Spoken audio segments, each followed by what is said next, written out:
ಮಾತರ್ಮೇ ಮಾತರಿಶ್ವನ್ನ ಪಿತರತುಲಗುರೋ ಭ್ರಾತರಿಷ್ಟಾಪ್ತಬಂಧೋ ಸ್ವಾಮಿನ್ ಸರ್ವಾಂತರಾತ್ಮನ್ನ ಜರಜರಹಿತರ್ಜನ್ಮ ಮೃತ್ಯಾಮಯಾನಾಂ ಗೋವಿಂದೇ ದೇಹಿ ಭಕ್ತಿಂ ಭವತಿ ಚ ಭಗವನ್ ಊರ್ಜಿತಾಂ ನಿರ್ನಿಮಿತ್ತಾಂ ನಿರ್ವ್ಯಾಜಾಂ ನಿಶ್ಚಲಾಂ ಸದ್ಗುಣಗಣಬೃಹತೀಂ ಶಾಶ್ವತೀಮಾಶುದೇವ ನಾರಾಯಣಂ ನಮಸ್ಕೃತ್ಯ ನರಂ ಚೈವ ನರೋತ್ತಮಂ ದೇವೀಂ ಸರಸ್ವತೀಂ ವ್ಯಾಸಂ ತತೋ ಜಯಮುದೀರಯೇ ತತೋ ಗ್ರಂಥಮುದೀರಯೇ ವಿಜಾನತಾಂ ಅವಿತ್ತಸ್ಯ ಮಧ್ವಸ್ಯ ಜಗತಿ ಗುರೋಃ ಪೂರ್ವಾಚಾರ್ಯಮಹಿಷ್ಠಾನಾಂ ಇಯಂ ಪ್ರಣತಿಮಾಲಿಕಾ ಪೂರ್ಣಜ್ಞಾನಾಯ ವಿದ್ಮಹೇ ಪೂರ್ಣಾನಂದಾಯ ಧೀಮಹಿ ತನ್ನೋ ವ್ಯಾಸ ಪ್ರಚೋದಯಾತ್.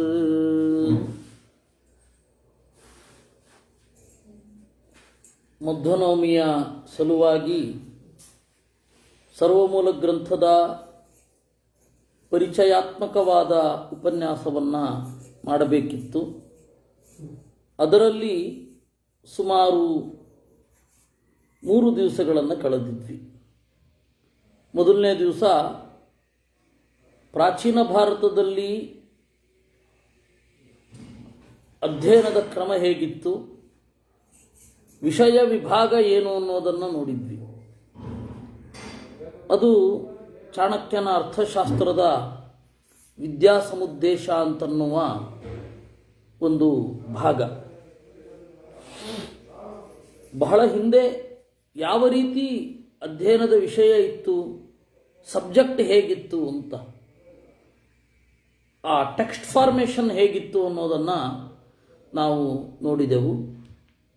ಆಮೇಲೆ 2 ದಿವಸಗಳಲ್ಲಿ ಮಹಿತರೆಯ ಉಪನಿಷತ್ತಿನ ಒಂದು ವಿಷಯ ಚಿಂತನೆ, ಏನು ವಿಷಯಗಳಿದೆ ಅಂತ. ಆಮೇಲೆ ಬೃಹದಾರಣ್ಯಕ ಉಪನಿಷತ್ತಿನ ಚಿಂತನೆಗಳನ್ನು ಮಾಡಿದೆವು. ಈಗ ಛಂದೋಗ ಉಪನಿಷತ್ತಿನ ಚಿಂತನೆ. ಮಹಿತರೆಯ ಉಪನಿಷತ್ತು ಬಂದು ಋಗ್ವೇದದ ಉಪನಿಷತ್ತು, ಬೃಹದಾರಣ್ಯಕ ಉಪನಿಷತ್ತು ಬಂದು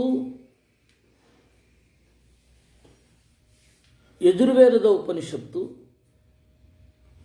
ಸಾಮವೇದದ ಉಪನಿಷತ್ತು ಛಂದೋಗ ಉಪನಿಷತ್ತು. ವಾಸ್ತವಿಕವಾಗಿ ಹೆಣ್ಣು ಮಕ್ಕಳಿಗೆ ಅಧ್ಯಯನದ ಅವಕಾಶ ಋಷಿಪಂಚಮಿ ಅಂತ ಹೇಳಿ ಒಂದು ಕಲ್ಪನೆ ಮಾಡಿದ್ದಾರೆ. ಅವರು ಅಧ್ಯಯನದಲ್ಲಿ ತೊಡಗಿದರೆ ಮನೆವಾಳ್ತೆಗೆ ಕಷ್ಟ ಆಗ್ತದೆ ಅಂತ ಹೇಳಿ ಹೆಣ್ಣು ಮಕ್ಕಳಿಗೆ ವೇದಾಧಿಕಾರ ಇಲ್ಲ ಅಂತ ಹೇಳೋದರ ಉದ್ದೇಶ ಅಷ್ಟೇ, ಇನ್ನೇನಿಲ್ಲ.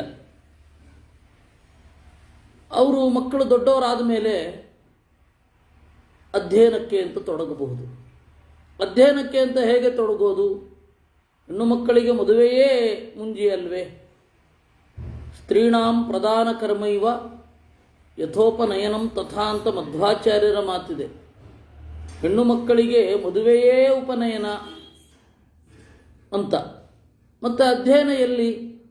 ಅಧ್ಯಯನ ಮಕ್ಕಳಿಗಾಗಿ ಪೋಸ್ಟ್ಪೋನ್ ಆಗಿರತ್ತಷ್ಟೇ, ಅಧ್ಯಯನ ಇಲ್ಲದೇ ಇರಲಿಕ್ಕಿಲ್ಲ. ಮತ್ತು ಅಧ್ಯಯನ ಎಂತ ಮಾಡೋದು? ಋಷಿಪಂಚಮಿಯ ದಿವಸ ಮೊದಲು ನಾವು ಋಷಿಗಳಿಗೆ, ಋಷಿ ಪತ್ನಿಯರಿಗೆ ನಮಸ್ಕಾರ ಮಾಡಿ ಶುರು ಮಾಡೋದು ಅಂತ. ಹಾಗೆ ಅದು ಇವತ್ತು ಎಂತೆಂಥದ ಆಗಿದೆ, ಏನೇನೋ ಹೇಳಿದ್ದಾರೆ ಅದರ ಬಗ್ಗೆ. ತೀರಾ ಬಾಲಿಶ. ವೇದಾಧ್ಯಯನ ಮಾಡಲಿಕ್ಕಾಗಿ ಇರುವಂತಹದ್ದದು.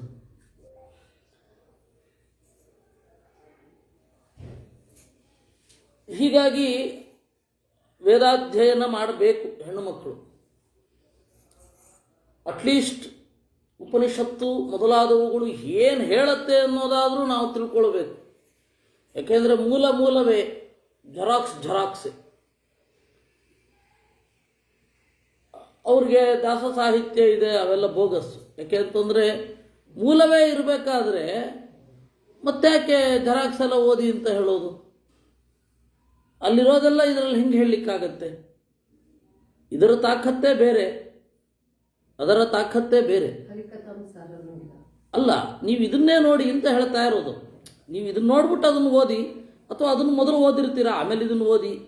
ನಾವು ಅದನ್ನು ಬೈತಾ ಇಲ್ಲ. ಆದರೆ ಇದು ಓದಬೇಕು ಅಂತ ಅಷ್ಟೆ. ಎಷ್ಟು ದಿವಸ ಅಂತ ಹೇಳಿ ವಿಡಿಯೋ ಕಾಲಲ್ಲಿ ಒಬ್ಬ ವ್ಯಕ್ತಿಯ ಮುಖವನ್ನು ನೋಡೋದು, ಒಮ್ಮೆ ಆದರೂ ಎದುರುಗಡೆ ನೋಡಬೇಕಲ್ವೇ? ಹಾಗೆ ಇದು ಮತ್ತೇನೂ ಇಲ್ಲ. ದೂರದಲ್ಲಿದ್ದಾಗ ಅತ್ಯಂತ ಪ್ರಿಯರಾದವರನ್ನು ವಿಡಿಯೋ ಕಾಲಲ್ಲಿ ನೋಡೋದು, ಫೋನಲ್ಲಿ ಮಾತಾಡೋದು ಮಾಡಿಸಿ, ಎದುರುಗಡೆ ಬಂದಾಗ ಹಾಗೆ ನೋಡಬೇಕಲ್ವಾ? ಆ ಪ್ರೋಸೆಸ್ ಇದು. ಹೀಗೆ ಸಾಮವೇದದ ಛಂದೋಗ ಉಪನಿಷತ್ತನ್ನು ನಾವು ಅಧ್ಯಯನ ಮಾಡಲೇಬೇಕು. ಯಾಕೆಂದರೆ ಹಾಡಿಗಾಗಿ ಇರುವ ಉಪನಿಷತ್ತು ಅದು. ಹಾಡು ಅತ್ಯಂತ ಪ್ರಾಚೀನವಾದದ್ದು. ಹಾಡು ಸಾಮವೇದದಿಂದ ನಮಗೆ ದೊರಕಿದ್ದು. ಹಾಡಿದಾಗ ಅದು ಸಾಮ ಆಗತ್ತೆ, ಹೇಳಿದಾಗ ಅದು ಋಕ್ಕಾಗತ್ತೆ. ಅದರಿಂದಾಗಿ ಋಗ್ವೇದವೇ ಹಾಡಿನಲ್ಲಿ ಮೂಡಿದಾಗ ಸಾಮವೇದ ಆಗುವುದು. ಋಗ್ವೇದವೇ ಹಾಡಿನಲ್ಲಿ ಮೂಡಿದಾಗ ಸಾಮವೇದ ಆಗುವುದು. ಸಂಗೀತದ ಎಲ್ಲ ಬೇಸಿಕ್ಸ್ ಅಂತ ಏನಿದೆ ಅದು ಇದರಲ್ಲಿಯೇ ಬರುವಂಥದ್ದು. ಇದರಲ್ಲಿ ಮೊದಲು ಮಾತಿನ ಬಗೆಗಳು ಏನು ಅನ್ನೋದ್ರ ಬಗ್ಗೆ ನಿರೂಪಣೆ ಮಾಡುತ್ತಾರೆ. ಮುಖ್ಯ ಪ್ರಾಣ ಎಲ್ಲ ಹಾಡುಗಾರರಲ್ಲಿ ಮಿಗಿಲು ಅಂತ. ಅವನು ಮುಖ್ಯ ಪ್ರಾಣನ ಅನುಗ್ರಹ ಇದ್ದರೆ ನಾದ ಒಲಿಯುತ್ತೆ. ಮುಖ್ಯ ಪ್ರಾಣನ ಅನುಗ್ರಹ ಇಲ್ಲದಿದ್ದರೆ ನಾದ ಒಲಿಯುವುದಿಲ್ಲ. ಮುಖ್ಯ ಪ್ರಾಣ ಹೇಗೆ ಹಾಡ್ತಾ ಇದ್ದಾನೆ ಪ್ರಕೃತಿಯಲ್ಲಿ ಅನ್ನೋದನ್ನು ಗಮನಿಸಬೇಕು. ಪ್ರಕೃತಿಯ ಹಾಡನ್ನು ಕಿವಿಗೊಟ್ಟು ಕೇಳಬೇಕು. ಹೇಗೆ ಕಿವಿಗೊಟ್ಟು ಕೇಳುವುದು? ಅದು ಛಂದೋಗ ಉಪನಿಷತ್ತು. ನಮ್ಮ ದೇಹದ ಒಳಗಡೆ ಮುಖ್ಯ ಪ್ರಾಣನ ಹಾಡು ಹೇಗಿದೆ? ನಿರಂತರ ಉಸಿರಿನ ಹಾಡು. ಅವನು ಉಸಿರು ಕೂಡ ಲಯಬದ್ಧವಾಗಿ ಆಡ್ತಾ ಇರುತ್ತೆ. ನಾವು ಓಡಿ ಹಾಳು ಮಾಡಿಕೊಂಡ್ರೆ, ನಮ್ಮ ದೋಷದಿಂದಾಗಿ ಉಸಿರು ಏರುಪೇರಾದರೆ ನಮಗೆ ಎಂತಹ ಸಮಸ್ಯೆ ಅನ್ನೋದು ಗೊತ್ತಿರುತ್ತೆ. ಅದು ಬಿಟ್ಟರೆ ಉಸಿರು ಲಯಬದ್ಧವಾಗಿ ಆಡ್ತಾ ಇರುತ್ತೆ. ಲಯಬದ್ಧವಾಗಿ ಆಡ್ತಾ ಇದ್ದಷ್ಟು ದಿವಸ ಆರೋಗ್ಯ ಅಂತ. ಲಯಬದ್ಧವಾಗಿ ಆಡದಿದ್ದರೆ ಅದೇ ಅನಾರೋಗ್ಯ. ಅವನು ಯಾವ ರೀತಿ ಆಡುತ್ತಾನೆ ಅಂತ ಹೇಳಿ. ಇನ್ನು ಮುಖ್ಯ ಪ್ರಾಣ ಹಾಗೂ ಭಾರತೀಯರು ಈ ದೇಹದಲ್ಲಿ ಒಟ್ಟಿಗೆ ಸೇರಿ ಹೇಗೆ ಇದ್ದಾರೆ ಅನ್ನುವುದನ್ನು ಸಾಮೋಪಾಸನೆ ಅಂತನ್ನುವ ಒಂದು ಉಪಾಸನಾ ಪದ್ಧತಿಯ ಮೂಲಕ ನಿರೂಪಣೆ ಮಾಡುತ್ತೆ. ಆ ತರಹದ ಉದ್ಗೀತ ಅಂತಂದರೆ ಎತ್ತರದಲ್ಲೇ ಹಾಡುವುದು ಅಂತ. ಆ ಹಾಡುವುದರಲ್ಲಿ ಜಾಣರಾದ ಋಷಿಗಳು ಏನೇನು ಮಾಡ್ತಾ ಇದ್ರು ಇತ್ಯಾದಿಗಳನ್ನು ನಿರೂಪಣೆ ಮಾಡುತ್ತಾರೆ. ಅದರಲ್ಲಿ ಒಂದು ವಿಚಿತ್ರವಾದ ಕಥೆಯೂ ಬರುತ್ತೆ. ಒಬ್ಬ ಇದ್ದ, ಅವನು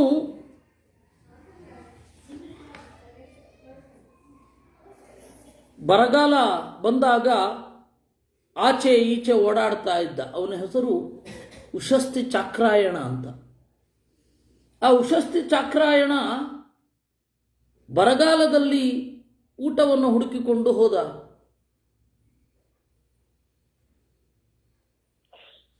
ಕಡೆಗೆ ಆನೆಯನ್ನು ಪಳಗಿಸುವ ಬಯಲು, ಶಿವಮೊಗ್ಗದ ಸಕ್ಕರೆ ಬಯಲು ಇದ್ದ ಹಾಗೆ ಇಭ್ಯಗ್ರಾಮ ಅಂತ. ಇಭ ಅಂದರೆ ಆನೆ, ಇಭ್ಯ ಅಂದರೆ ಆನೆಯನ್ನು ಪಳಗಿಸುವ ಊರು.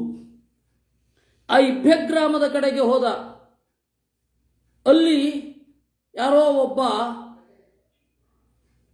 ಉದ್ದು ತಿಂತಾ ಇದ್ದ. ಕಾಡು ಉದ್ದು, ಕುಲ್ಮಾಷ ಅಂತ ಕರೀತಾರೆ.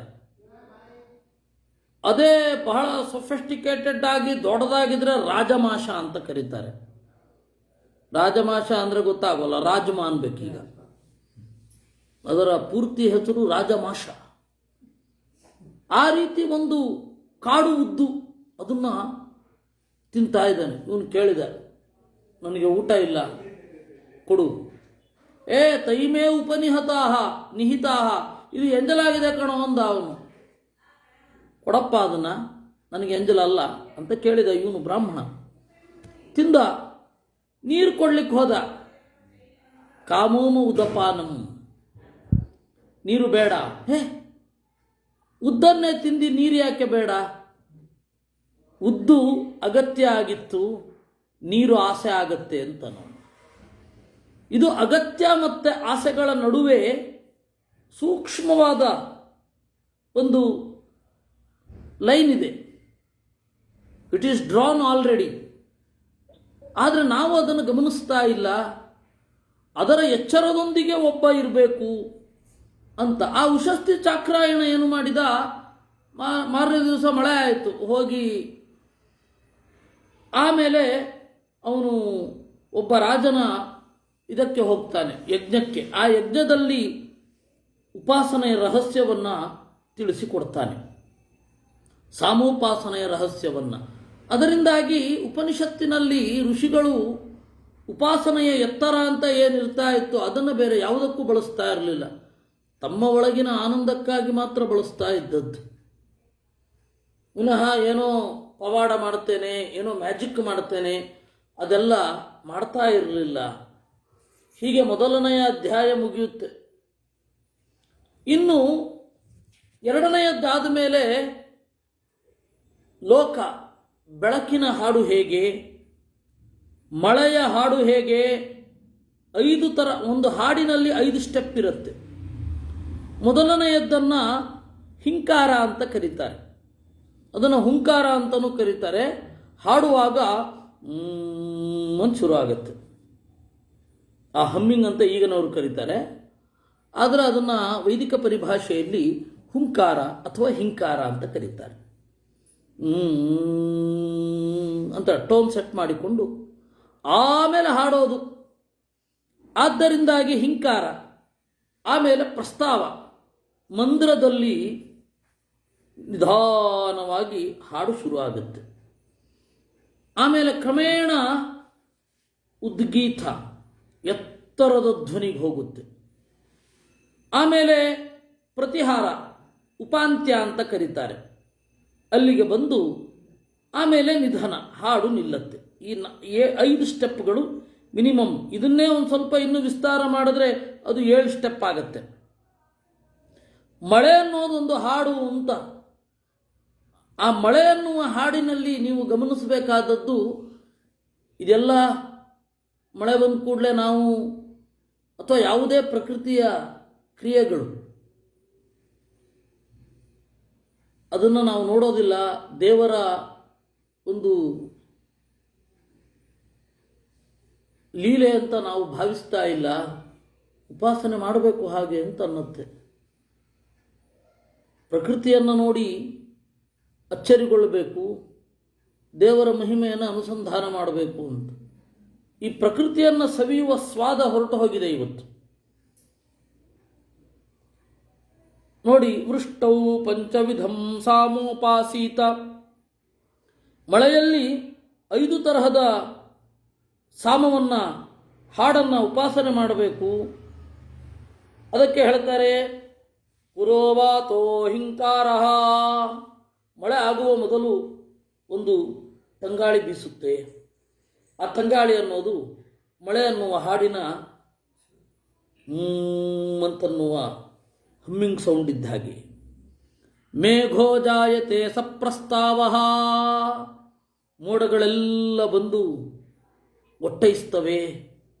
ಅದು ಪ್ರಸ್ತಾವ, ಹಾಡಿನ ಆರಂಭ. ವರ್ಷತಿ ಸ ಉದ್ಗೀತ. ಜೋರು ಮಳೆಯಾಗತ್ತೆ ಅಂತನ್ನೋದು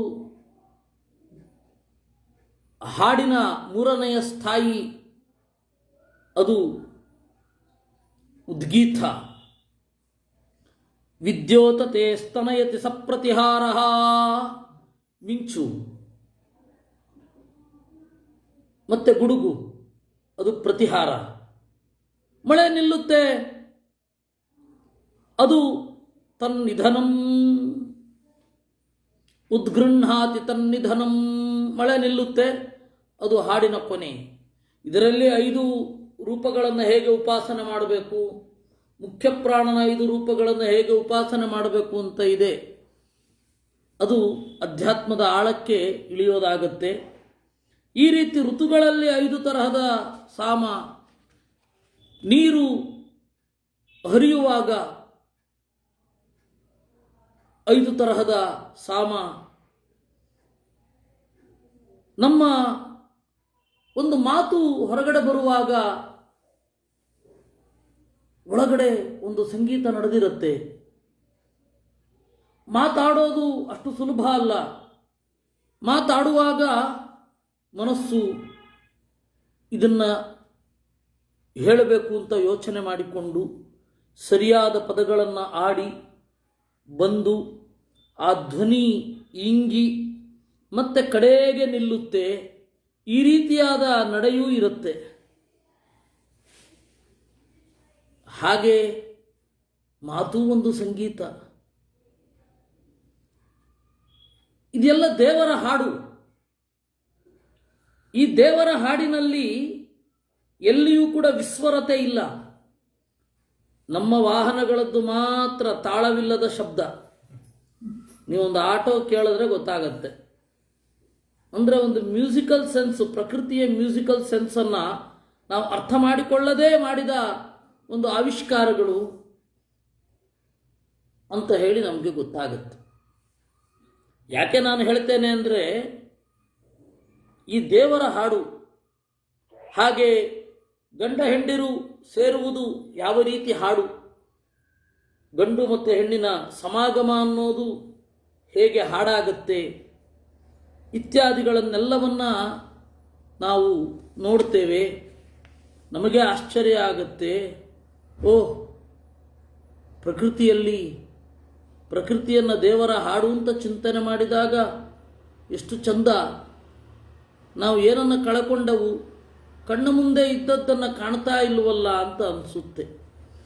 ಹಾಗೆ ಇದೇ 5 ತರಹದ ಹಾಡು 7 ತರಹದ ಹಾಡಾಗತ್ತೆ. ಆ 7 ತರಹದ ಹಾಡನ್ನು ಯಾವ ರೀತಿ ಚಿಂತನೆ ಮಾಡೋದು ಅಂತ ಯಾರು ಈ ರೀತಿ ಎಲ್ಲ ದೇವತೆಯೂ ಒಲಿಯುತ್ತಾನೆ, ಎಲ್ಲರೂ ಕೂಡ ಅವನನ್ನು ಪ್ರೀತಿಸುತ್ತಾರೆ, ಅವನ ಧ್ವನಿಯನ್ನು ಕೇಳಬೇಕು ಅಂತ ಎಲ್ಲರೂ ಕಾತರರಾಗುತ್ತಾರೆ. ನೀವು ಧ್ಯಾನದಲ್ಲಿ ಕುಳಿತಾಗ ಯಾವ ದೇವತೆಯ ಧ್ವನಿ ಕೇಳಿದರೆ ಹೇಗೆ ನೀವು ಅವರನ್ನು ಗುರುತಿಸೋದು ಅಂತನ್ನೋದ್ರ ಬಗ್ಗೆಯೂ ಮಧ್ವಾಚಾರ್ಯರು ಮಾತನಾಡುತ್ತಾರೆ.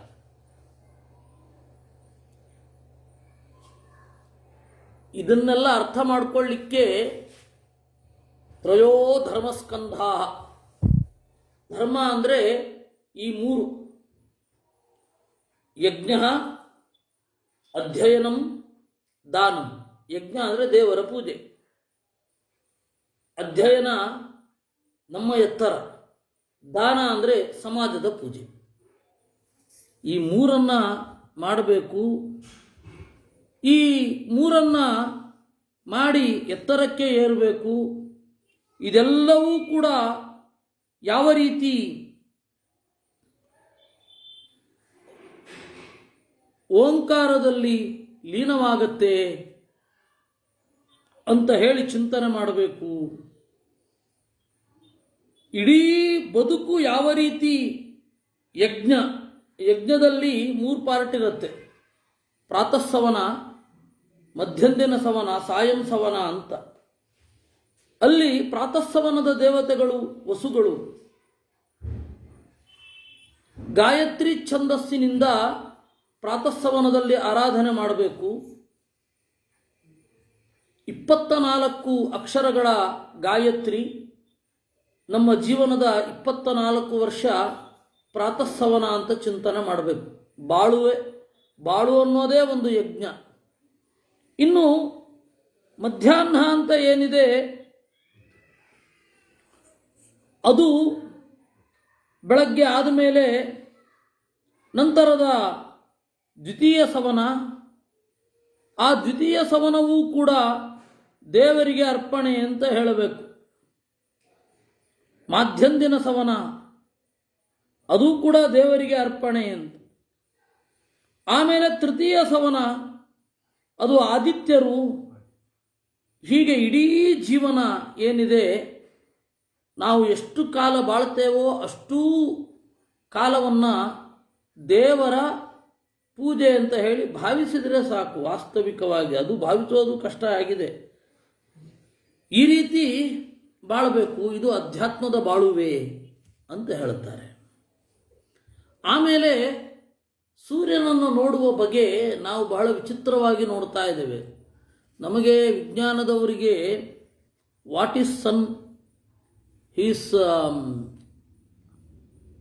Collective helium is sun. According to science ಸೂರ್ಯ ಅಂದ್ರೇನು?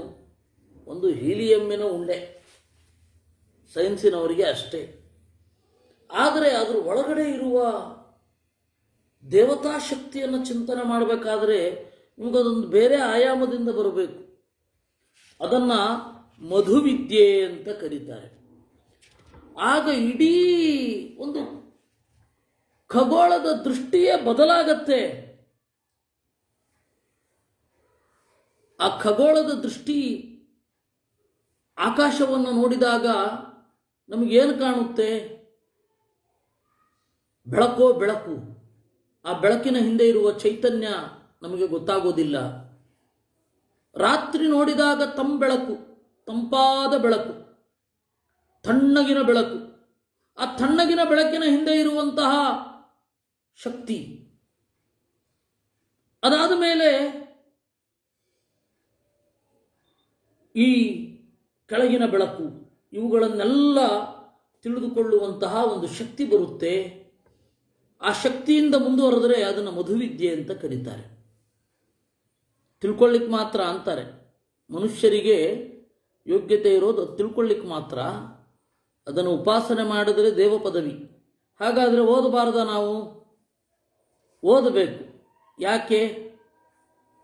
ದೇವರ ಮಹತ್ವವನ್ನು ತಿಳ್ಕೊಳ್ಳಿಕ್ಕೆ ನಾವು ತಿಳ್ಕೊಳ್ಬೇಕು. ಅದನ್ನು ಆ ಮಧುವಿದ್ಯೆ ಅಂತ ಕರೀತಾರೆ. ಇದಾದ ಮೇಲೆ ಗಾಯತ್ರಿಯ ಒಂದು ಚಿಂತನೆ ಇಲ್ಲಿ ಬರುತ್ತೆ. ಗಾಯತ್ರಿಯಲ್ಲಿ ಏನೇನು ಪ್ರತಿಪಾದ್ಯವಾಗಿದೆ, ಗಾಯತ್ರಿಯ ಅರ್ಥ ವಿಸ್ತಾರಗಳೇನು ಇತ್ಯಾದಿಗಳನ್ನೆಲ್ಲ ನಿರೂಪಣೆ ಮಾಡ್ತಾರೆ. ಇನ್ನು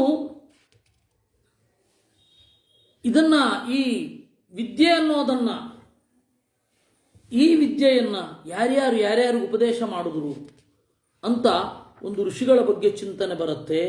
ಅಲ್ಲಿಗೆ 2ನೇ ಅಧ್ಯಾಯ ಮುಗಿಯುತ್ತೆ. ಇನ್ನು 3ನೇಯದ್ದು ಜಾನಶ್ರುತಿ ಪೌತ್ರಾಯಣನ ಕಥೆ. ಒಬ್ಬ ದೊಡ್ಡ ರಾಜ ಅವನೇನು ಮಾಡಿದ? ಎಲ್ಲರೂ ನನ್ನ ಹೆಸರು ಹೇಳಿ ಬದುಕಬೇಕು ಅಂತ ಅವನಿಗೊಂದು ಆಸೆ. ಹೀಗಾಗಿ ಎಲ್ಲ ಕಡೆ ನಿಮಗೆ ಕಟ್ಟಡ ಬೇಕಾ, ಮನೆ ಬೇಕಾ, ನಾನೇ ಕೊಡ್ತೀನಿ ಅಂತ ಇದ್ದ. ವಸ್ತ್ರ ಬೇಕಾ, ನಾನೇ ಕೊಡ್ತೀನಿ ಅಂತ ಇದ್ದ. ಅವನಿಗೆ ಅಷ್ಟು ದಾನದ ಒಂದು ಹುಚ್ಚು. ದಾನದ ಮೂಲಕ ಎಲ್ಲವನ್ನ ಸಾಧನೆ ಮಾಡಬಹುದು ಅಂತ ಇತ್ತು ಅವನಿಗೆ. ಯಾರು ಏನು ಒಳ್ಳೆ ಕೆಲಸ ಮಾಡಿದ್ರು ಅದರ ಪುಣ್ಯ ನನಗೆ ಬರಬೇಕು ಅಂತ ಹೇಳಿ ಅವನದೊಂದು ಲೋಭ. ಆದರೆ ಒಂದು ಸರ್ತಿ ಅವನು ಆಕಾಶದತ್ತ ಕಿವಿ ತೀಡಿಕೊಂಡು ಕೂತಿದ್ದಾಗ ಅಥವಾ ಮಲಗಿದ್ದಾಗ ಅವನಿಗೆ ಹಂಸಗಳ ಸಂಭಾಷಣೆ ಕೇಳಿತ್ತು. ಒಂದು ಹಂಸ ಹೇಳಿತು, ಹೋಗ್ಬೇಡ, ಜಾನಶ್ರುತಿ ಪೌತ್ರಾಯಣ ಮಲಗಿದ್ದಾನೆ ಅಂತ. ಅವನೇನು ರೈಕ್ವನಿಗಿಂತ ದೊಡ್ಡವನ ಅಂತ ಇನ್ನೊಂದು ಹಂಸ ಹೇಳಿತು. ಬೆಳಗ್ಗೆ ಎದ್ದು ಕೂಡಲೇ ಅವನು ಸೂತನನ್ನು ಕರೆದು ಹೇಳಿದ, ಬಾ ಇಲ್ಲಿ, ರೈಕ್ವನನ್ನು ಹುಡ್ಕೊಂಡು ಬಾ, ಎಲ್ಲಿದ್ರು ಪರವಾಗಿಲ್ಲ ಅಂತ. ಅವನು ಹುಡುಕುದ ಸಿಗಲೇ ಇಲ್ಲ. ಆಮೇಲೆ ಯಾರೋ ಒಬ್ರು ಹೇಳಿದ್ರು, ರೈಕ್ವನ ನೋಡು ಅಲ್ಲಿ ಇಂಥ ಅವನು ಒಂದು ಗಾಡಿ ತಳ್ಳೋ ಗಾಡಿ ಎಳ್ಕೊಂಡು ಹೋಗೋ ಗಾಡಿ ಎಳ್ಕೊಂಡು ಹೋಗ್ತಾ ಇರೋದು.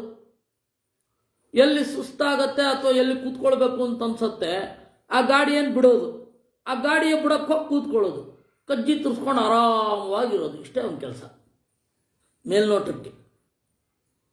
ವಾಸ್ತವವಾಗಿ ಅವನಿಗೆ ಗೊತ್ತಿದ್ದ ವಿದ್ಯೆ ಸಂವರ್ಗ ವಿದ್ಯೆ ಅಂತ. ಮುಖ್ಯಪ್ರಾಣನ ಎತ್ತರವನ್ನು ಹೇಳುವ ವಿದ್ಯೆ. ಆ ಮುಖ್ಯಪ್ರಾಣನ ಎತ್ತರವನ್ನು ಹೇಳುವ ವಿದ್ಯೆಯ ರಹಸ್ಯ ಅವನಿಗೆ ಗೊತ್ತಿತ್ತು. ಆದ್ದರಿಂದಾಗಿ ಯಾರ್ಯಾರು ಏನೇನು ಪುಣ್ಯ ಮಾಡ್ತಾರೋ ಅದೆಲ್ಲ ಅವನಿಗೆ ಬಂದು ಸೇರ್ತಾ ಇತ್ತು ಅನ್ನುವ ಹಾಗೆ. ಇವನೇನು ಮಾಡಿದ, ಹೋಗಿ ಮಗಳನ್ನು ಕರ್ಕೊಂಡು ಹೋಗಿ ಮೊದಲನೇ ಬಾರಿ ಕೊಟ್ಟಾಗ ಆಚೆ ಹೋಗ್ ಅಂತಂದ. ಏನಾಗಬೇಕಿದೆ ನನಗೆ, ನೀನು ರಾಜ, ನಿನ್ನ ಸಂಪತ್ತು ನಿನಗೆ ಹೋಗ್ ಅಂತಂದ. ಇಲ್ಲ ಅಂತ ಹೇಳಿ ತನ್ನ ಮಗಳನ್ನು ಕೊಟ್ಟ. ಆ ಮಗಳನ್ನು ನೋಡಿದಾಗ ಮಗಳ ಮುಖ ನೋಡಿಕೊಂಡು ಅವನು ಉಪದೇಶ ಮಾಡಿದ. ಅಂದರೆ ಆ ಜಾನಶ್ರುತಿ ಪೌತ್ರಾಯಣನಿಗಿಂತ ಮಗಳು ಎತ್ತರದವಳು. ಅವಳಿಗೆ ಗೊತ್ತಾಯಿತು ಇವನ ಮಹತ್ವ ಏನು ಅನ್ನೋದು.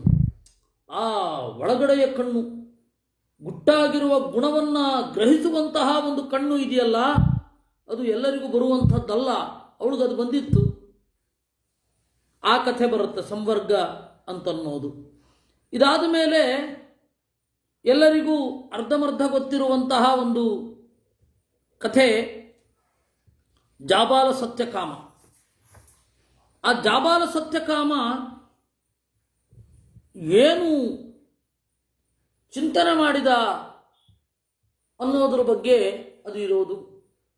ಒಂದು ಅದ್ಭುತವಾದ ಒಂದು ವಿದ್ಯೆ ಅದು.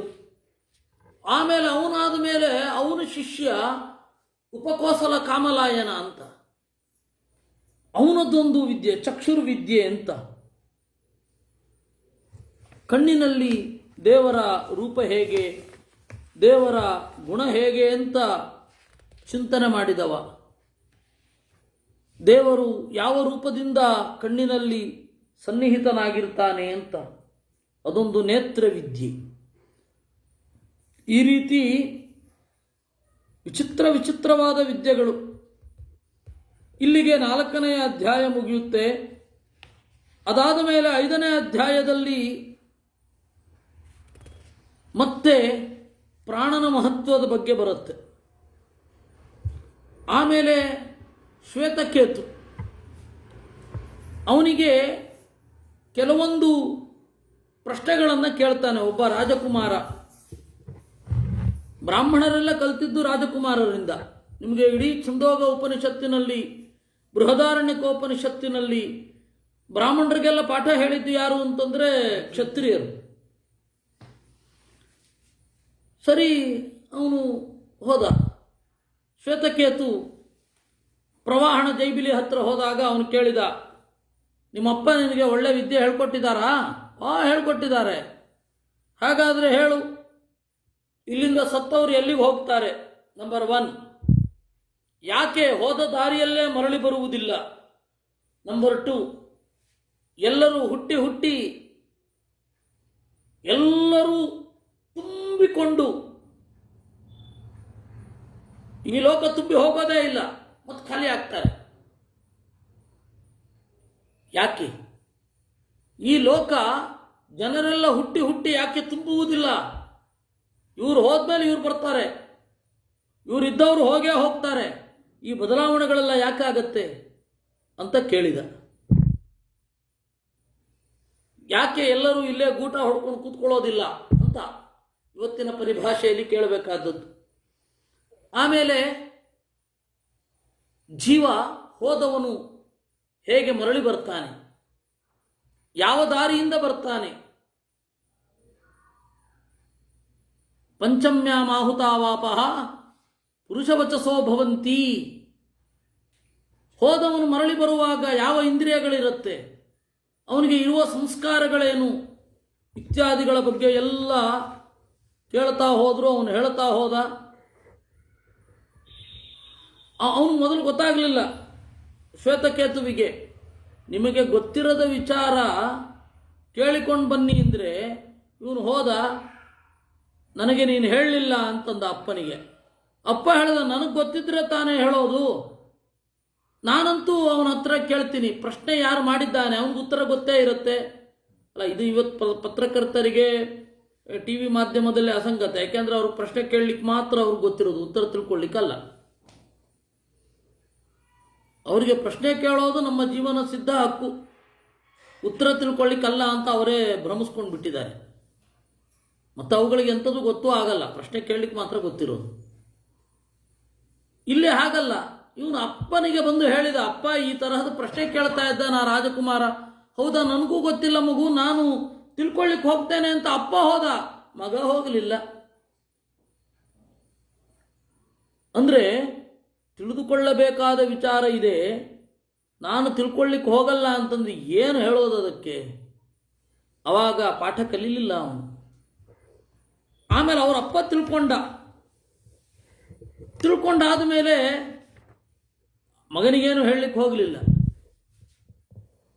ಎರಡನೇ ಬಾರಿ ಅಲ್ಲಿಗೆ 5ನೇ ಅಧ್ಯಾಯ ಮುಗಿಯುತ್ತೆ. 6ನೇ ಅಧ್ಯಾಯ ಈ ಶ್ವೇತಕೇತು ಎಲ್ಲೋ ಕಲಿತು ಬಂದ. ಏನು ಕಲಿತಿದ್ದಿ ಇಂದ? ಎಲ್ಲ ಕಲ್ತಿದ್ದೀನಿ ಅಂತ. ಅವನಿಗನ್ಸಿತ್ತು, ದೇವೋವ ಕೇಶವಾಂಶೋವ ನೈಷಾ ಪ್ರಜ್ಞಾ ಅನ್ಯಥಾ ಭವೇತ್. ಅಕಾಡೆಮಿಕ್ ಆದ ಕ್ವಾಲಿಫಿಕೇಶನ್ ಇತ್ತು ಅವನ ಹತ್ರ.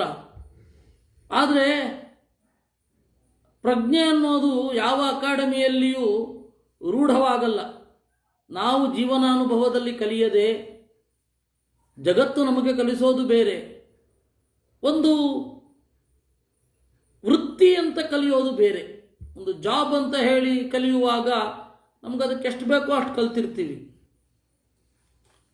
ಆದರೆ ಅದರ ಯಥಾರ್ಥ ಜ್ಞಾನ ಆಗಿರಬೇಕು ಅಂತಲ್ಲ. ನಮ್ಮ ಬದುಕಿಗೆ ಎಷ್ಟು ಬೇಕೋ ಅಷ್ಟು ಕಲ್ತಿರ್ತೀವಿ. ಆದರೆ ಬದುಕಿನ ಆಚೆಗೆ, ಬದುಕಿನ ಮೂಲ ಅದೇನೋ ಒಂದು ಶಕ್ತಿ ಇರುತ್ತೆ. ಅದನ್ನು ಅರ್ಥ ಮಾಡ್ಕೊಳ್ಳಿಕ್ಕೆ ನನಗೆ ಬಂದಿಲ್ಲ ಅನ್ನೋದೇ ಗೊತ್ತಾಗಲಿಲ್ಲ ಅವನಿಗೆ, ಶ್ವೇತಕೇತುವಿಗೆ. ಆಗ ಅವನ ಅಹಂಕಾರವನ್ನು ಪ್ರಶ್ನೆಗಳ ಮೂಲಕವೇ ಸರಿ ಮಾಡಿದ. ಅಲ್ಲಿಯೇ ಬರೋದು ಸ ಆತ್ಮ ತತ್ವಮಸಿ ಶ್ವೇತಕೇತು ಅಂತ 9 ದೃಷ್ಟಾಂತ. ಆ 9 ದೃಷ್ಟಾಂತಗಳಲ್ಲಿ ಕವರ್ ಆಗದ ವಿಶ್ವದ ಆಯಾಮವೇ ಇಲ್ಲ. ಅಲ್ಲಿ ಒಂದು ಹೇಳಬೇಕು ಅಂತ ಹೇಳಿದ್ರೆ,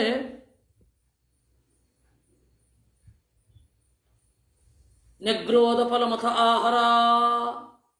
ಮಗು ತಗೊಂಡು ಬಾ, ಈ ಕಾಯನ್ನು ತಗೊಂಡು ಬಂದೆ ಅಪ್ಪ, ಒಡದೆ ಅಪ್ಪ. ಓಹ್, ಏನು ಕಾಣಿಸ್ತಾ ಇದೆ ನಿನಗೆ? ಅಣ್ವೇ ಇವೇಮಾ ಧಾನಾಹ ಭಗವಃ ಇತಿ. ಅತ್ಯಂತ ಸೂಕ್ಷ್ಮವಾದ ಬೀಜಗಳು. ಆ ಬೀಜವನ್ನು ಒಡದೆ ಅಪ್ಪ. ಏನು ಕಂಡಿತು? ಏನು ಕಾಣಲಿಲ್ಲ. ಆದರೆ ಅದರೊಳಗಡೆ ಆಮೇಲೆ ದೊಡ್ಡದಾಗುವ ಮರ ಇರಲೇಬೇಕಲ್ವ? ಈಗ ಹಾಗಿರುತ್ತೆ ಕೆಲವೊಮ್ಮೆ. ಈಗ ಏನಾಗತ್ತೆ,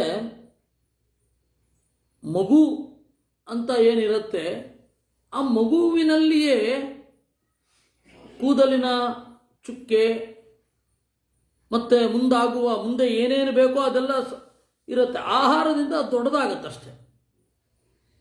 ಅದೇ ರೀತಿ ಬೀಜದಲ್ಲಿಯೇ ಮರ ಇರುತ್ತೆ. ಆಮೇಲೆ ಅಭಿವ್ಯಕ್ತ ಆಗೋದು ಬಿಡೋದು ಅದರ ಪರಿಸರಕ್ಕೆ ಹೇಗೆ ಸಿಗತ್ತೆ ಹಾಗೆ. ಈ ತರಹದ ಅನೇಕ ಪಾಠಗಳು ಅಲ್ಲಿ ಉಂಟು. ಇದು ಬಹಳ ದೊಡ್ಡದು. ಸ ಆತ್ಮ ತತ್ವಮಸಿ ಒಂದೇ ಇಟ್ಕೊಂಡು ಎಲ್ಲರೂ ಕೂಡ ಜೀವ ಹಾಗೂ ಪರಮಾತ್ಮ ಒಂದೇ ಅಂತ ಅರ್ಥ ಮಾಡ್ತಾರೆ. ಆದರೆ ಹಾಗಿಲ್ಲ. ನೀವು ನೋಡಿದರೆ ಅದೆಲ್ಲ ಬೇರೆ ಬೇರೆ ಅನ್ನೋದೇ ಗೊತ್ತಾಗುತ್ತೆ. ಯಾಕೆಂದರೆ ಅಲ್ಲಿ ಶ್ವೇತಕೇತುವಿಗೆ ಅಹಂಕಾರ ಬಂತು.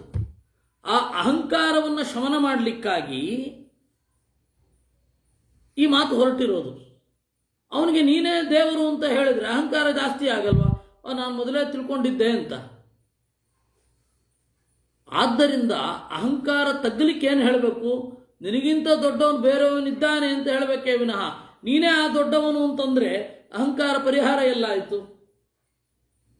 ಆದ್ದರಿಂದ ಆತ್ಮ ತತ್ವಮಸಿ ಶ್ವೇತಕೇತು ಅನ್ನೋ ಒಂದೇ ಒಂದು ವಾಕ್ಯವನ್ನು ಇಟ್ಟುಕೊಂಡು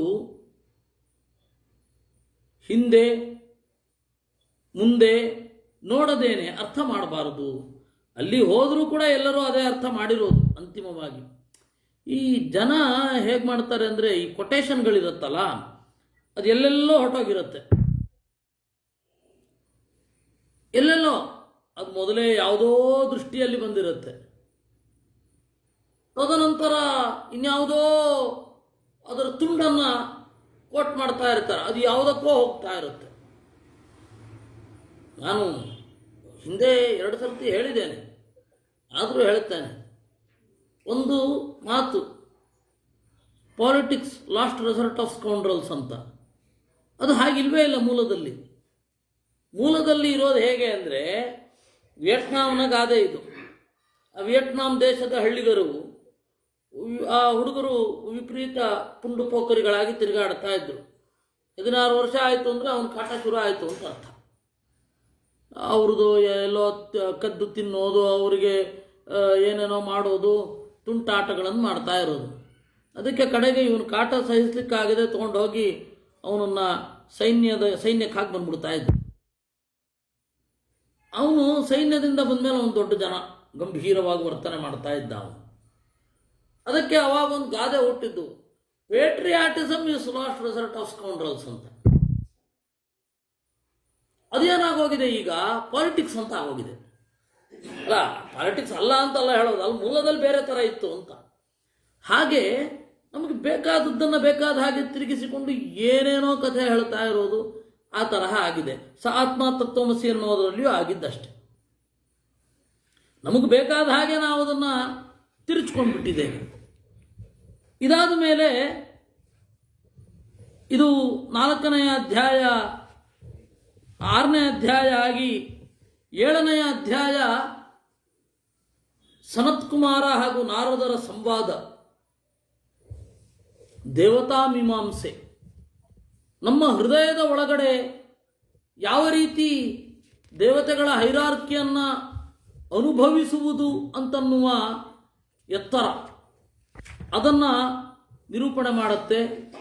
ಯಾರಿಗಿಂತ ಯಾರು ದೊಡ್ಡವರು ಅಂತ ಪ್ರಾಣನೊಂದಿಗೆ ಕೊನೆ ಆಗುತ್ತೆ. ಅದರಿಂದ ಅದನ್ನು ಓದಬೇಕು. ಯಾಕೆ ಅಂತಂದರೆ ನಾವು ಕ್ರಮೇಣ ಎತ್ತರಕ್ಕೆ ಏರಬೇಕಿದೆ. ಆದ್ದರಿಂದ ಹೀಗೆ 7 ಆದಮೇಲೆ 8ನೆಯದ್ದು ಇಂದ್ರ ಹಾಗೂ ವಿರೋಚನನ ಕಥೆ. ಬಲಿಯ ಮಗ ಪ್ರಹ್ಲಾದನ ಮಗ ವಿರೋಚನನ ಮಗ ಬಲಿ. ಆ ವಿರೋಚನ ಮತ್ತು ಇಂದ್ರ ಇಬ್ಬರೂ ಕೂಡ ಕ್ಲಾಸ್ಮೇಟ್ಸು. ಬ್ರಹ್ಮದೇವರ ಹತ್ರ ಉಪದೇಶಕ್ಕೆ ಅಂತ ಹೋದರು. ಅಲ್ಲಿ ಯಾವ್ಯಾವ ರೀತಿ ಅವರಿಗೆ ತಪ್ಪರ್ಥ ಆಯಿತು. ಒಬ್ಬ ಬೇಗ ಅವಸರ ಮಾಡಿ ವಿರೋಚನ ಈಚೆ ಬಂದು ದೇಹವೇ ಆತ್ಮ ಅಂತ ಡಿಕ್ಲೇರ್ ಮಾಡಿಬಿಟ್ಟ. ಅದರಿಂದಾಗಿ ಅಸುರ ಸ್ವಭಾವದವರೆಲ್ಲ ದೇಹವೇ ಆತ್ಮ ಅಂತ ಅಂದುಕೊಂಡು ಅವನನ್ನು ಸಮಾಧಿಯೊಳಗಡೆ ಹೂತು ಹಾಕಿ, ಸತ್ತ ಮೇಲೆ ಸಮಾಧಿಯೊಳಗಡೆ ಹೂತು ಹಾಕಿ ಅವನಿಗೆ ಇಷ್ಟ ಆಗಿದ್ದ ಪದಾರ್ಥಗಳನ್ನೆಲ್ಲ ಸಮಾಧಿಯಲ್ಲಿ ಇಡೋ ಪದ್ಧತಿ ಬಂತು ಅಂತ ಹೇಳ್ತಾರೆ. ಅದೇ ಈಜಿಪ್ಟಿನ ಮಮ್ಮಿ. ವಾಸ್ತವವಾಗಿ ಇಂದ್ರ ಏನು ಮಾಡಿದ, ವಿದ್ಯಾಭ್ಯಾಸವನ್ನು ಮುಂದುವರಿಸಿದ. ಅವನು ಯಾವ ರೀತಿ ಕಲಿತ, ಆ ಕಾರಣದಿಂದ ಅವಸರ ಮಾಡಬಾರದು. ಯಾವ ಕಾರಣಕ್ಕೂ ಶಾಂತವಾಗಿ ವಿದ್ಯೆಯನ್ನು ಗಂಭೀರವಾಗಿ ಕಲಿತಾ ಹೋಗಬೇಕು. ಯಾರು ಈ ರೀತಿ ಚಿಂತನೆ ಮಾಡ್ತಾ ಹೋಗ್ತಾರೆ ಅವರು ಪರಂಪರೆಯನ್ನು ನೆನಪಿಸಿಕೊಳ್ಳಬೇಕು. ತದ್ಧೈತದ್ ಬ್ರಹ್ಮ ಪ್ರಜಾಪತಯ ಉವಾಚ. ಬ್ರಹ್ಮದೇವರು ಪ್ರಜಾಪತಿಗೆ ಹೇಳಿದ್ರು, ಅಂದರೆ ಬ್ರಹ್ಮದೇವರಿಗೆ, ರುದ್ರದೇವರಿಗೆ. ಪ್ರಜಾಪತಿ ಅಂದರೆ ರುದ್ರ. ಪ್ರಜಾಪತಿರ ಮನವೇ. ಪ್ರಜಾಪತಿ ಮನುವಿಗೆ ಹೇಳಿದ, ಮನು ತನ್ನೆಲ್ಲ ಪ್ರಜೆಗಳಿಗೆ ಹೇಳಿದ. ಅವರೇನು ಮಾಡಿದರು, ಗುರು ಶಿಷ್ಯ ಪರಂಪರೆಯನ್ನು ಮಾಡಿಕೊಂಡು ಬ್ರಹ್ಮದೇವರು ಹೇಳಿದ ಪಾಠವನ್ನು ಎಲ್ಲರಿಗೂ ತಲುಪಿಸಿಕೊಂಡು ಬಂದರು. ಈ ರೀತಿ ಬ್ರಹ್ಮದೇವರು ಹೇಳಿಕೊಟ್ಟ ಪಾಠವನ್ನು ಆಯುಷ್ಯ ಪೂರ್ತಿ ಕಲಿತ ಯಾರು ದೇವರೊಂದಿಗೆ ಸಂಪರ್ಕವನ್ನು ಸಾಧಿಸ್ತಾರೆ ಅವನು ನಚಪುನರಾವರ್ತತೆ ಮರಳಿ ಹೀಗೆ ಹುಟ್ಟುವುದಿಲ್ಲ ಅಂತ. ಈ ರೀತಿ ಛಂದೋಗ ಉಪನಿಷತ್ತಿನ ಒಂದು ಅನುಕ್ರಮಣಿ ಇಲ್ಲಿ ಮುಗೀತು. ಇನ್ನು ಸಾಮವೇದದ ಇನ್ನೊಂದು ಉಪನಿಷತ್ತು ತಲವಕಾರ ಉಪನಿಷತ್ತು ಅಂತ. ಸುಮಾರು 1000 ಸಾಮಶಾಖೆಗಳಿದ್ದವಂತೆ. ನಾವು ಕಳ್ಕೊಳ್ಳೋದ್ರಲ್ಲಿ ಬಹಳ ನಿಪುಣರು. ಸುಮಾರು 997 ಸಾಮಶಾಖೆಗಳು ಕಣ್ಮರೆಯಾಗಿ ಈಗ 3 ಮಾತ್ರ ಸಾಮಶಾಖೆಗಳಿದೆ. ಜೈಮಿನೀಯ, ರಾಣಾಯನೀಯ, ಕೌಥುಮೀಯ ಅಂತ. ತಲವಕಾರರು ಅಂತ ಹೇಳಿ ಒಬ್ಬರಿದ್ದರು. ಇವತ್ತು ವೇದವನ್ನು ವೀಣೆಯಲ್ಲೇ ಹಾಡ್ತಾರೆ, ಆದರೆ ತಾಳದಲ್ಲೇ ಹಾಡೋದಿಲ್ಲ. ತಾಳದಲ್ಲೇ ಹಾಡ್ತಾ ಇದ್ದ ಒಂದು ಗಾನ ಪದ್ಧತಿ ಇತ್ತು. ನಮಗೆ ಈಗ ಇರುವ 72 ಮೇಳಕರ್ತ ರಾಗಗಳ ಪರ್ಮಿಟೇಷನ್ ಕಾಂಬಿನೇಷನ್ನನ್ನೇ ಪೂರ್ತಿಯಾಗಿ ಜೀರ್ಣಿಸಿಕೊಂಡಿಲ್ಲ ನಾವು. ಇನ್ನು 1000 ಹಾಡುವ ಕ್ರಮವನ್ನು ಎಲ್ಲಿಂದ ಕಲಿಯೋದು? ಆದರೆ ಒಬ್ಬರು ಋಷಿಗಳಿದ್ದರು, ಅವರ ಹೆಸರು ತಲವಕಾರರು ಅಂತ, ತಳವಾದ್ಯಕಾರರು. ಚಪ್ಪಾಳೆ ಹಾಕಿಕೊಂಡು ತಾಳವನ್ನು ಬಾರಿಸಿಕೊಂಡು ಅವರು ವೇದವನ್ನು ಹೇಳ್ತಾ ಇದ್ದರು. ಅವರು ಕಂಡ ಉಪನಿಷತ್ತು ತಲವಕಾರ ಉಪನಿಷತ್ತು. ಆಕೃತಿಯಲ್ಲಿ ಬಹಳ ಚಿಕ್ಕದು.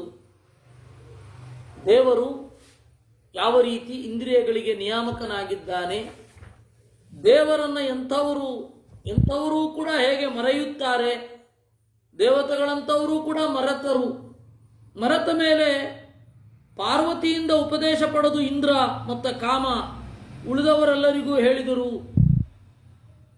ಅಂತ ಹೇಳಿ ಈ ಉಪನಿಷತ್ತು ನಿರೂಪಣೆ ಮಾಡುತ್ತೆ. ಇದರಲ್ಲಿ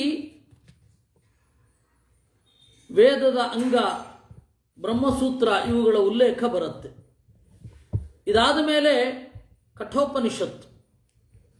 ಕಠೋಪನಿಷತ್ತು ಅಂತ ಹೇಳಿದಾಗ, ಕಠ ಅಂತ ಹೇಳಿದ್ರೆ ಒಬ್ಬ ಋಷಿ, ಅವನು ಕಂಡ ಉಪನಿಷತ್ತು. ಈ ಕಥೆಯಲ್ಲಿ ಬರೋದು ನಚಿಕೇತ ಯಮನ ಬಳಿಗೆ ಹೋಗಿ 3 ವರವನ್ನು ಕೇಳಿದ. ಮೊದಲನೆಯದ್ದು ತಂದೆ ತಪ್ಪು ಮಾಡ್ತಾನೆ ಅಂತ ಇಟ್ಟುಕೊಂಡ್ರು. ಹಿರಿಯರು ತಪ್ಪು ಮಾಡಿದಾಗ ನಮ್ಮ ಬಿಹೇವಿಯರ್ ಯಾವ ರೀತಿ ಇರಬೇಕು, ಹಿರಿಯರು ತಪ್ಪು ಮಾಡಿದಾಗ ನಾವು ಆ ತಪ್ಪಿಗೆ ಸಪೋರ್ಟ್ ಮಾಡಬೇಕಾಗಿಲ್ಲ. ಹಿರಿಯರು ಹೇಳಿದ್ದಾರೆ ಅಂತ ಯಾವ ರೀತಿ ಇರಬೇಕು, ಅವರ ಪ್ರೀತಿಯನ್ನು ಉಳಿಸಿಕೊಂಡೇ ಅವರನ್ನು ತಿದ್ದಬೇಕು ಅಂತ ಬ್ಯಾಲೆನ್ಸ್ ಮಾಡಬೇಕು. ಅವರಿಗೆ ವಿನೀತನಾಗಿಯೂ ಇರಬೇಕು, ತತ್ವದ ಕಡೆ ಸಾಗಲೂ ಬೇಕು. ಮಧ್ವಾಚಾರ್ಯರು ಅದನ್ನೇ ಮಾಡಿದ್ದು. ಅಚ್ಯುತ ಪ್ರಜ್ಞರು ಅಷ್ಟು ಹಂಬಲಿಸಿ ಪಡೆದರು ಮಧ್ವಾಚಾರ್ಯರನ್ನು. 16 ವರ್ಷಗಳ ಕಾಲ ಅನಂತೇಶ್ವರನ ಸೇವೆ ಮಾಡಿ ಮಧ್ವರನ್ನು ಪಡೆದರು. ಅವರಪ್ಪನೂ ಕೂಡ ಅದೇ ರೀತಿ, ನನ್ನ ಮಗ ಜ್ಞಾನಿಯಾಗಬೇಕು, ನನಗೆ ಪಾಠ ಹೇಳಬೇಕು ಅಂತ. ಮಧ್ವರ ಅಪ್ಪ ಎಷ್ಟು ಎತ್ತರ ಅಂದರೆ ಅವರು, ನನ್ನ ಮಗ ನನಗೆ ಪಾಠ ಹೇಳಬೇಕು, ನನಗೆ ಜ್ಞಾನ ಕೊಡುವ ಮಗ ಬೇಕು ಅಂತ ಹೇಳಿ ಹಂಬಲಿಸಿ ಪಡೆದರು. ಅದೇ ರೀತಿ ನನಗೆ ಜ್ಞಾನ ಕೊಡುವ ಶಿಷ್ಯ ಬೇಕು ಅಂತ ಹೇಳಿ ಹಂಬಲಿಸಿ ಪಡೆದದ್ದು ಅಚ್ಯುತ ಪ್ರಜ್ಞರು. ಆದರೆ ಕೂಡಲೇ ರಿಸೀವ್ ಮಾಡಲಿಕ್ಕೆ ಹಿಂದೇಟು ಹಾಕಿದ್ರು. ಅವಾಗ ಒಂದು ಹಂತದಲ್ಲಿ, ಹಾಗಾದ್ರೆ ನೀನೇ ಭಾಷ್ಯ ಬರಿಬೋದಲ್ಲ ಅಂತ ವ್ಯಂಗ್ಯವಾಗಿ ಚುಚ್ಚಿದ್ರು. ಆಗ ಮಧ್ವಾಚಾರ್ಯರು, ಇನ್ನು ಚಿಕ್ಕ ಹುಡುಗ, ಒಂದು ಸುಮಾರು 18 ವರ್ಷದ ಹುಡುಗ ಆಚಾರ್ಯರು, ಅವಾಗ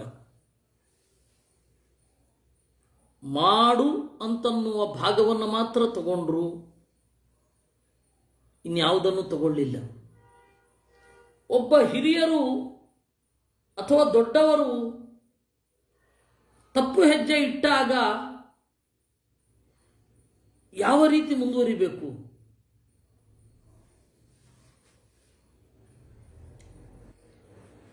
ವಿನೀತರಾಗಿದ್ದುಕೊಂಡೇ ತಪ್ಪು ತಿದ್ದಬೇಕು. ಅದು ನಚಿಕೇತ ಹೇಳಿದ ಪಾಠ, ಮಧ್ವರು ಹೇಳಿದ ಪಾಠ ಕೂಡ. 3 ವರ ಕೇಳ್ತಾರೆ ಯಮದೇವರ ಹತ್ತಿರ. ಮೊದಲನೆಯದ್ದು, ನನ್ನ ಅಪ್ಪ ನನ್ನನ್ನು ಮೊದಲಿನಂತೆಯೇ ಪ್ರೀತಿಸಬೇಕು. ಇದು ಮೊದಲನೆಯ ವರ. ಎರಡನೆಯ ವರ, ನಾನು ದೇವರನ್ನು ಉಪಾಸನೆ ಮಾಡಬೇಕು. ಉಪಾಸನೆ ಮಾಡೋದು 3 ರೀತಿ. ಅದು ಮುಂದೆ ನಾಚಿಕೇತ ವಿದ್ಯೆ ಅಂತಲೇ ಅದರ ಪ್ರಸಿದ್ಧಿ ಆಯ್ತದು. ಈ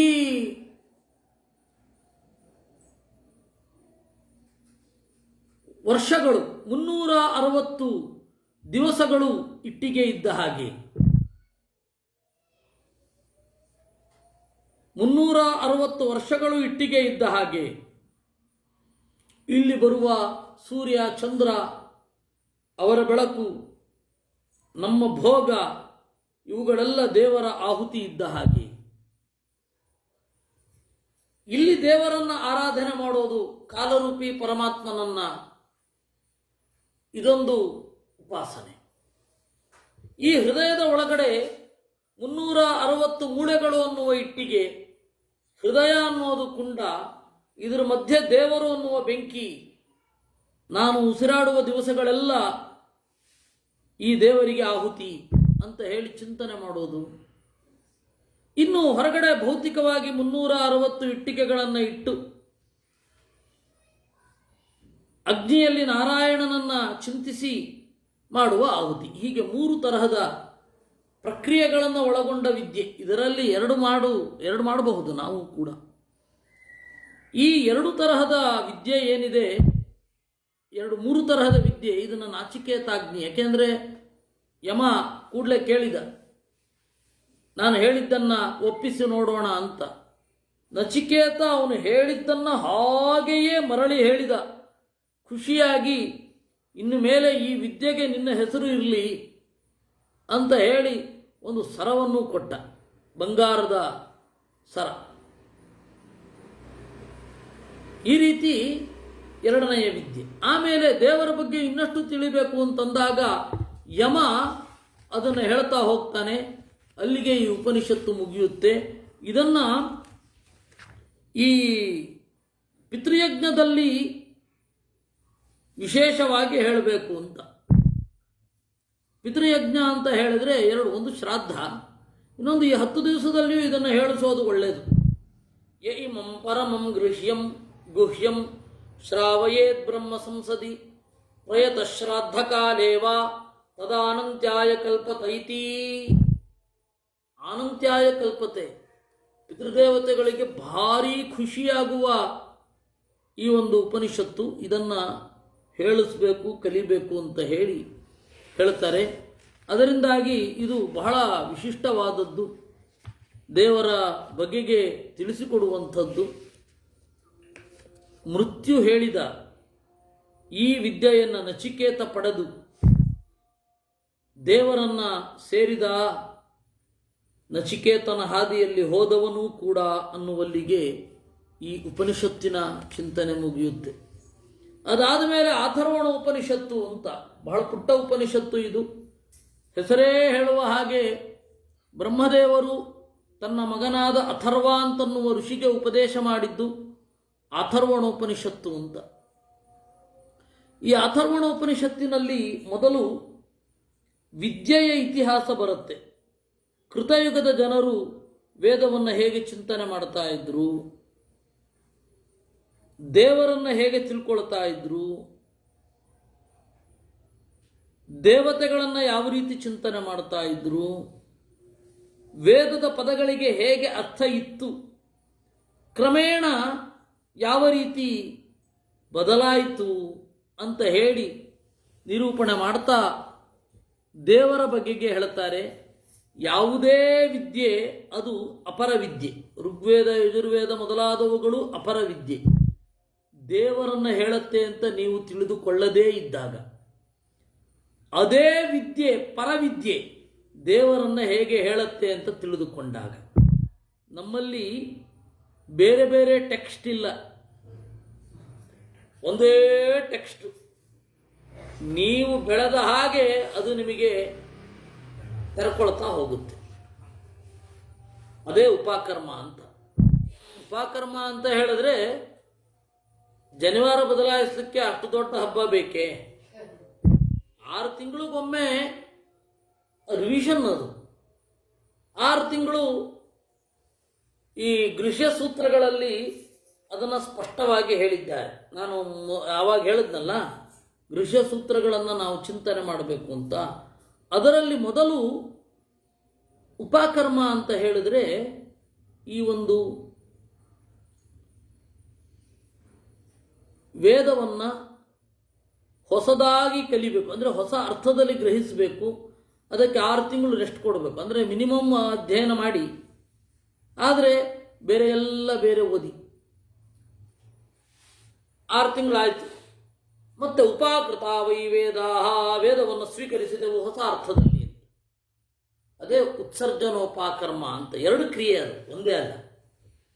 ಇವತ್ತು 2 ಆಗಿದೆ, ಬೇರೆ ಬೇರೆ ಎಲ್ಲ ಒಂದೇ ಅಂತ ಅನ್ಕೊಂಡ್ಬಿಟ್ಟಿದ್ದಾರೆ. ಸರಿ, ನಾವು ಕ್ರಿಯೆ ಹಾಗೆ ಸಾಂಕೇತಿಕ, ಅದು ಹೊರಗಡೆ ಕ್ರಿಯೆ ಬಿಡಿ, ನಾವು ಒಳಗಡೆ ಹಾಗೆ ಮಾಡ್ತಾ ಇದ್ರೆ ಆಯ್ತು. ಮಂತ್ರಗಳ ಅರ್ಥ ಏನು? ವೇದಗಳನ್ನು ಚಿಂತನೆ ಮಾಡುವಾಗ ಎರಗುವ ಆಸೆ ಆಮಿಷಗಳನ್ನು ಮೆಟ್ಟಬೇಕಾದದ್ದು ಹೇಗೆ?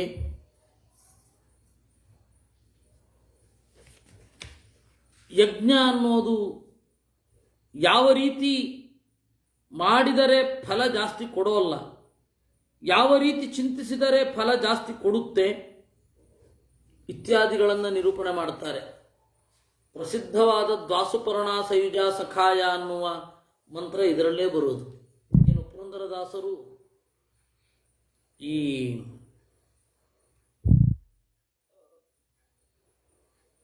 ಒಂದು ಪದ್ಯ, ಹಕ್ಕಿಗಳೆರಡು ಐದಾವಣ್ಣ, ಅದು ಇಲ್ಲಿದೆ, ನೇರವಾದ ಅನುವಾದ. ದ್ವಾಸುಪರ್ಣ ಸಯುಜ ಸಖಾಯ ಸಮಾನಂ ವೃಕ್ಷಂ ಪರಿಶಸ್ವಜಾತೆ ತಯೋರನ್ಯ ಪಿಪ್ಪಲಂ ಸ್ವಾದ್ವತ್ತಿ ಅನಶ್ನನ್ ಅನ್ಯೋ ಅಭಿಚಾಕಶೀತಿ. ನೇರ ಅನುವಾದ. ತಿನ್ನದ ಹಕ್ಕಿ ಬಲವಾಗೈತೆ, ಹಣ ತಿಂದಕ್ಕಿ ಬಡವಾಗೈತೆ, ನೇರ ಇದ್ರದ್ದೇ ಅನುವಾದ, ಪ್ರತಿಪದ ಅನುವಾದ. ಆಮೇಲೆ ಸತ್ಯಮೇವ ಜಯತಿ ನಾನೃತಂ, ಏನು ಈ ಲೋಗೋ ಮಾಡ್ಕೊಂಡಿದ್ದಾರೆ ಅದು ಇಲ್ಲಿದೆ. ಅಲ್ಲಿ ಸತ್ಯ ಅಂದರೆ ಭಗವಂತ ಅಂತ ಅರ್ಥ. ಈ ರೀತಿ ಋಷಿಗಳ ಪರಂಪರೆ. ನೀವು ಕಡೆಗೆ ಹೇಗೆ ಅವರಿಗೆ ನಮಸ್ಕಾರ ಮಾಡೋದು? ಇಂತಹ ಸಂಪತ್ತನ್ನು ಕೊಟ್ಟಿದ್ದಾರಲ್ವಾ. ಬ್ರಹ್ಮಯಜ್ಞ ಅಂತಂದರೆ ಇದನ್ನು ಚಿಂತನೆ ಮಾಡೋದು ಅಂತ ಅರ್ಥ. ನಮಃಪರಮ ಋಷಿಭ್ಯ, ನಮಃಪರಮ ಋಷಿಭ್ಯ ಅಂತ ಚಿಂತನೆ ಮಾಡಬೇಕು. ಇದಾದ ಮೇಲೆ ಷಟ್ಪ್ರಶ್ನ ಉಪನಿಷತ್ತು. 6 ಪ್ರಶ್ನೆಗಳೇ ಉಪನಿಷತ್ತು ಅಲ್ಲ, 6 ಉತ್ತರ ಅಂತ ಹೇಳಬೇಕಿತ್ತಲ್ಲ ಅಂತ. ಆ 6 ಪ್ರಶ್ನೆ ಮಾಡಿದವರು ಅವರು ಕೂಡ ಋಷಿಗಳೇ ಅಂತ ಹೇಳಲಿಕ್ಕೆ ಹೇಗೆ ಪ್ರಶ್ನೆ ಕೇಳಿದ ಉದ್ಧವನ ಹೆಸರಿನಲ್ಲಿಯೇ ಗೀತೆ ಅಂತ ಬಂತು, ಉದ್ಧವ ಗೀತೆ ಅಂತ, ಹಾಗೆ ಪ್ರಶ್ನೆ ಕೇಳಿದವರ ಹೆಸರಿನಲ್ಲಿ ಬಂದ ಉಪನಿಷತ್ತು. ಇದರಲ್ಲಿ ಮೊದಲನೆಯದ್ದು ಹೇಗೆ ಹುಟ್ಟುತ್ತಾರೆ ಅಂತ. ಎಲ್ಲರೂ ಕೂಡ ಗಂಡು ಹೆಣ್ಣು ಜೋಡಿಗಳಲ್ಲಿ ಹುಟ್ಟುತ್ತಾರೆ. ಅವರಲ್ಲಿ ಯಾವ ಶಕ್ತಿ ಪ್ರವಹಿಸುತ್ತೆ? ಸೂರ್ಯನಿಂದ ಪಡೆದ ಬೆಳಕು, ಚಂದ್ರನಿಂದ ಪಡೆದ ಬೆಳಕು, ಅಲ್ಲಿ ಆಗುವ ದೇವತೆಗಳ ಶಕ್ತಿ ಸಂಚಾರ, ಅದು ಮೈಯ ಮೂಲಕ, ಬಿಸಿಲ ಮೂಲಕ, ಆಹಾರದ ಮೂಲಕ. ಏಕೆಂದರೆ ಚಂದ್ರ ಔಷಧಿ ವನಸ್ಪತಿಗಳಿಗೆ ಅಭಿಮಾನಿ. ಗಿಡ ಮರಗಳೆಲ್ಲ ಬೆಳೆಯೋದು ಅವನ ಕಾಂತಿಯಿಂದ. ಹೀಗಾಗಿ ಆ ಶಕ್ತಿ ಅಲ್ಲಿಗೆ ಹರಿದು ಯಾವ ರೀತಿ ನಮ್ಮಲ್ಲಿ ಅದು ಕ್ರಿಯೆಯನ್ನು ಉಂಟು ಮಾಡುತ್ತೆ, ಅದು ಮುಖ್ಯವಾಗಿ ಪ್ರಾಣ ಭಾರತೀಯರ ಒಂದು ಶಕ್ತಿ ಅಂತ ಹೇಳಿ ಕಾಲದಲ್ಲಿ ಯಾವ ರೀತಿ ಇದೆ ಅಂತೆಲ್ಲ ಹೇಳ್ತಾ ಮೊದಲನೆಯ ಪ್ರಶ್ನೆ ಮುಗಿಯುತ್ತೆ. ಎರಡನೆಯ ಪ್ರಶ್ನೆ, ಈ ದೇವತೆಗಳಲ್ಲಿ ಯಾರು ಮಿಗಿಲು ಅಂತ ಕೇಳ್ತಾರೆ. ಪ್ರತಿಯೊಂದು ಉಪನಿಷತ್ತಿನಲ್ಲಿಯೂ ಪ್ರಾಣನ ಮಹತ್ವ ಬರುತ್ತೆ. ಹಾಗೆ ಇಲ್ಲಿಯೂ ಕೂಡ ಪ್ರಾಣನ ಬಗ್ಗೆ ಹೇಳುತ್ತಾರೆ. ಇಲ್ಲಿ ಒಂದು ಸುಮಾರು 16 ಮಂತ್ರಗಳಿದೆ, ಗದ್ಯ ಪದ್ಯ ಎಲ್ಲ ಸೇರಿಸಿ. ಅದರಲ್ಲಿ ಸುಮಾರು ಒಂದು 10 ಮಂತ್ರಗಳು, 10-11 ಮಂತ್ರಗಳು ವೈದಿಕ ವಾಯುಸ್ತುತಿ. ಯೇಷೋಗ್ನಿಸ್ತಪತ್ಯೇ ಚತುರ್ಜಜೇತ ಪರ್ಜನ್ಯೋ ಮಘವಾನ್ ಯೇಷ ಪೃಥಿವೀರಯಿರ್ದೇವ ಸರಸಚ್ಚಾಮೃತಂಚಯತ್ ಅರಾಯಿವ ರಥನಾಭೌ ಪ್ರಾಣೇತರ್ವಂ ಪ್ರತಿಷ್ಠಿತಂ ಅಂತ ಹೇಳುವಂಥದ್ದು. ಇದರ ಸಾರವನ್ನೇ ಪಂಡಿತಾಚಾರ್ಯರು ವಾಯುಸ್ತುತಿಯಲ್ಲಿ ಸ್ವಲ್ಪ ಎಲಾಬರೇಟ್ ಮಾಡಿ ವ್ಯಾಖ್ಯಾನ ಮಾಡಿ ಕೊಟ್ಟಿದ್ದಾರೆ. ಆ ಎರಡನೆಯ ಪ್ರಶ್ನೆ. ಮೂರನೆಯ ಪ್ರಶ್ನೆ, ಪ್ರಾಣನಿಗೂ ಮಿಗಿಲಾದ ಶಕ್ತಿ ಯಾವುದು ಅಂತ ಕೇಳ್ತಾರೆ. ನಾಲ್ಕನೆಯ ಪ್ರಶ್ನೆ, ಎಲ್ಲರೂ ಮಲಗಿರುವಾಗ ಮಲಗಿರುವ ಜೀವರಲ್ಲಿ ಎದ್ದಿರುವವ ಯಾರು ಅಂತ ಕೇಳ್ತಾರೆ. ಯಾವ ದೇವತೆಗಳು ಎದ್ದಿರ್ತಾರೆ, ಪ್ರಾಣನ ಮಹತ್ವ ಏನು ಅಂತ ಅದರಲ್ಲಿ ಇರೋದು. ಇನ್ನು ಓಂಕಾರದ ಮಹತ್ವದ ಬಗ್ಗೆ 5ನೆಯ ಪ್ರಶ್ನೆ ಉಂಟು. 6ನೆಯ ಪ್ರಶ್ನೆ, ಷೋಡಶಕಲ ಪುರುಷ ಯಾರು ಅಂತ. ಅದು ನಮ್ಮ ಆಳದ ಒಂದು ಸಂಗತಿಯನ್ನು ಒಳಗೊಂಡಿದೆ. ನಮಗೇ ಗೊತ್ತಿರದ ನಮ್ಮ ಬಗೆಗಿನ ಚಿಂತನೆ. ಇದಾದ ಮೇಲೆ ಯಾಜ್ಞೀಯ ಮಂತ್ರೋಪನಿಷತ್ತು. ಯಾಜ್ಞೀಯ ಮಂತ್ರೋಪನಿಷತ್ತು ಅಂತ ಹೇಳಿದ್ರೆ ಅದು ಬಹಳ ಚಿಕ್ಕದು. ಮನು ದೇವರ ಆಜ್ಞೆ ಆಯಿತು, ನೀನು ಸೃಷ್ಟಿ ಮಾಡಬೇಕು ಅಂತ. ಸೃಷ್ಟಿ ಮಾಡೋದಕ್ಕಿಂತ ಮೊದಲು ಒಂದು ನೀತಿಯ ದಾರಿಯನ್ನು ರೂಪಿಸಬೇಕು, ಹೇಗೆ ಬಾಳಬೇಕು ಜನ ಅಂತ. ಆ ಹೇಗೆ ಬಾಳಬೇಕು ಜನ ಅಂತ ಯೋಚನೆ ಮಾಡಿದಾಗ ಎಲ್ಲ ನೀತಿಯ ಮೂಲ ಯಾವುದು? ಆಸ್ತಿಕತೆ. ದೇವರು ಇದ್ದಾನೆ, ದೇವರಿಗೆ ಅನುಗುಣವಾಗಿ ನಾವು ಬದುಕಬೇಕು ಅಂತನ್ನೋದೇ ಎಲ್ಲ ನೀತಿಯ ಮೂಲ. ಎಟಿಕಸಿ ಆಗಿರಬಹುದು, ಎಥಿಕ್ಸ್ ಆಗಿರಬಹುದು. ಅದರ ಸೋರ್ಸ್ ಏನು? B theist, ಆಸ್ತಿಕರಾಗಿರಬೇಕು. ಇದು ದೇವರ ಮನೆ, ಈಶಾವಾಸ್ಯಮಿದಂ ಸರ್ವಂ. ಇದು ದೇವರ ಮನೆ. ಆದ್ದರಿಂದ ದೇವರು ಕೊಟ್ಟದ್ದನ್ನು ಉಣ್ಣು, ಬೇರೆಯವರ ಹಣವನ್ನು ಬಯಸದಿರು. ಎಲ್ಲ ನೀತಿಗಳು ಇದರಲ್ಲಿ ಬಂದ್ಬಿಡ್ತು. ಇದಾದ್ಮೇಲೆ ಕರ್ಮ ಹೇಗೆ ಮಾಡಬೇಕು, ಅಸುರರು ಯಾರು, ಒಬ್ಬನ ಕರ್ತವ್ಯ ಏನು, ವಿದ್ಯೆ ಮತ್ತು ಅವಿದ್ಯೆ, ಸೂರ್ಯನನ್ನು ಹೇಗೆ ಪ್ರಾರ್ಥನೆ ಮಾಡಬೇಕು, ಸೂರ್ಯನ ಒಳಗಡೆ ಇರುವ ದೇವರನ್ನು ಹೇಗೆ ಕಾಣಬೇಕು ಅಂತ ಹೇಳಿ 18 ಮಂತ್ರಗಳಿದೆ. ಇದು ಬಹಳ ವಿಚಿತ್ರವಾದ ವಿಸ್ತಾರವನ್ನು ಹೊಂದಿರುವಂತಹ ಉಪನಿಷತ್ತು ಯಾಜ್ಞೀಯ ಮಂತ್ರ ಉಪನಿಷತ್ತು. ಆಮೇಲೆ ಇನ್ನೊಂದು ಮಾಂಡೂಕ ಉಪನಿಷತ್ತು ಅಂತ. ಮಂಡೂಕ ಅಂತಂದರೆ ಕಪ್ಪೆ. ವರುಣ ಕಪ್ಪೆಯ ರೂಪವನ್ನು ಧರಿಸಿ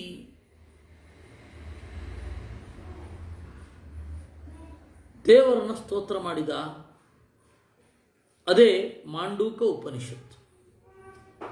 ಈ ಮಾಂಡೂಕ ಉಪನಿಷತ್ತಿನಲ್ಲಿ ಜೀವರ ಅಸ್ತಿತ್ವ ಇರೋದೇ 3ರಲ್ಲಿ. ಒಂದೋ ಎಚ್ಚರವಾಗಿರಬೇಕು, ಒಂದೋ ಕನಸಿನಲ್ಲಿರಬೇಕು, ಒಂದೋ ಗಾಢವಾದ ನಿದ್ರೆಯಲ್ಲಿ ಇರಬೇಕು. 4ನೆಯ ಅವಸ್ಥೆ ಒಂದುಂಟು, ತುರಿಯ ಅವಸ್ಥೆ ಅಂತ ಕರೀತಾರೆ. ಆ ಅವಸ್ಥೆಗೆ ಹೆಸರೇ ಇಲ್ಲ. ಆ 4 ಅವಸ್ಥೆಗಳಲ್ಲಿ ದೇವರು ಹೇಗೆ ನಿಯಾಮಕನಾಗಿರ್ತಾನೆ, ಅದನ್ನು ಯಾವ ರೀತಿ ಉಪಾಸನೆ ಮಾಡಿ ಯಾವ ರೀತಿ ಎತ್ತರಕ್ಕೆ ಏರಿದರು ಅನ್ನೋದರ ಬಗ್ಗೆ ಎಲ್ಲ ಅಲ್ಲಿ ಉಂಟು.